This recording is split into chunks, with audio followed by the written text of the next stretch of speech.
বন্ধুরা, আজকে আমরা আরও একবার বেরিয়ে পড়েছি বর্তির বিলের উদ্দেশ্যে। তো এর আগে আমরা বর্তির বিল তোমাদেরকে নিয়ে গিয়েছিলাম, সেখানকার সম্পূর্ণ ভিডিও তোমাদেরকে দেখিয়েছিলাম, কিন্তু আজকে আরও একবার। তাহলে আরও একবার কেন?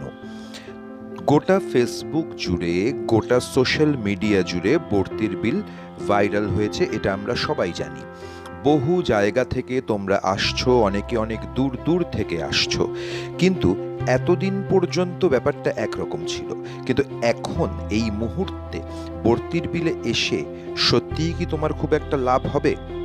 যেরকম ছবি তুমি দেখেছো বা আমরা যেরকম ভিডিও তোমাদেরকে দেখিয়েছি বর্তির বিলের, এখন যদি তুমি আসো তাহলে সেই ভিউটাই কি তুমি পাবে সত্যি সত্যি? এগুলো জানানোর জন্যই আজ আবার চলে এলাম বর্তির বিলে। দেখো, বর্তির বিলের এই যে অংশটাকে দেখছো, এখানে কিন্তু জল এখনো রয়েছে, কিন্তু এই পাশটাকে দেখো। গতবার আমি যখন তোমাদের ভিডিও দেখিয়েছিলাম তখন এই পাশটা জলে ভরা ছিল সম্পূর্ণ, কিন্তু এখন দেখো এখানে জল প্রায় নেই বললেই চলে। এবং সব থেকে যেটা দুঃখের ব্যাপার, নৌকো চড়ার পরিস্থিতি এই মুহূর্তে কিন্তু নেই। দেখো, এ পাশটায় জল তুমি দেখতে পাচ্ছ, তোমার হয়তো মনে হবে এতটা জল রয়েছে, নৌকো কেন চলছে না? তার কারণ দেখতেই এতটা জল মনে হচ্ছে তোমার। আসলে মাটি থেকে জলের এই হাইট খুবই সামান্য, তুমি তাকালেই নিচে মাটির স্তর পুরোপুরি দেখতে পাবে, নৌকো চালানো সম্ভব নয় এতে।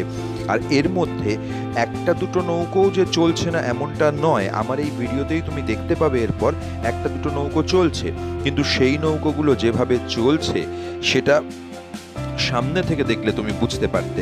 অর্থাৎ যে দাঁড় টানছে মাঝি, সে মাটির মধ্যে ওই বাঁশের লগাকে, দাঁড়কে গেঁথে দিয়ে ঠেলছে জাস্ট। ফলে তুমি নৌকা বিহারের সেই যে আনন্দ একদমই উপভোগ করতে পারবে না। প্রাকৃতিক সৌন্দর্যেও বেশ কিছুটা ঘাটতি পড়েছে, কারণ যে পাটগুলো কেটে কেটে রাখা হয় ছবিতে বা ভিডিওতে দেখতে অনেক বেশি সুন্দর লাগছে হয়তো, কিন্তু সামনে থেকে তুমি সেই পাটগুলোর মধ্যে পাটগুলোর কালারটাও কালচে হয়ে এসছে অনেকটাই, ফলে সেই সৌন্দর্য দেখতে পাবে না। অনেকে অনেক রকম জানাবে, কিন্তু আমি তোমাদেরকে একদম সত্যিটা তুলে ধরতে চাইলাম এই মুহূর্তে বর্তির বিলের। তার কারণ আমি জানি তোমরা অনেকেই আমাদের এই ভিডিওগুলো দেখে বা ছবি দেখে অনেক দূর দূর থেকে কষ্ট করে আসবে।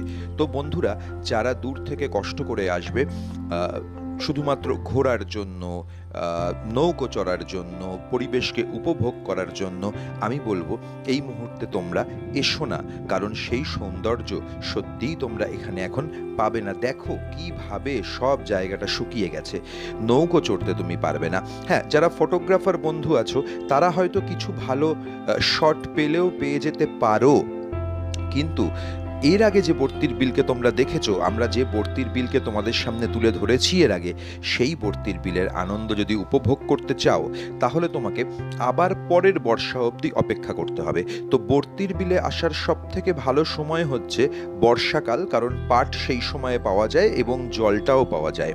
আর দ্বিতীয়ত, তুমি বর্তির বিলের আরেকটা রূপ, আরেকটা সৌন্দর্য যদি উপভোগ করতে চাও তাহলে আমি বলবো শীতকালে আসো, কারণ শীতকালে এই পুরো জায়গাটা শুকিয়ে যায় এবং এখানে তখন সর্ষের চাষ হয়, ফলে তুমি জায়গাটাকে পুরো দেখবে হলুদে হলুদ হয়ে রয়েছে।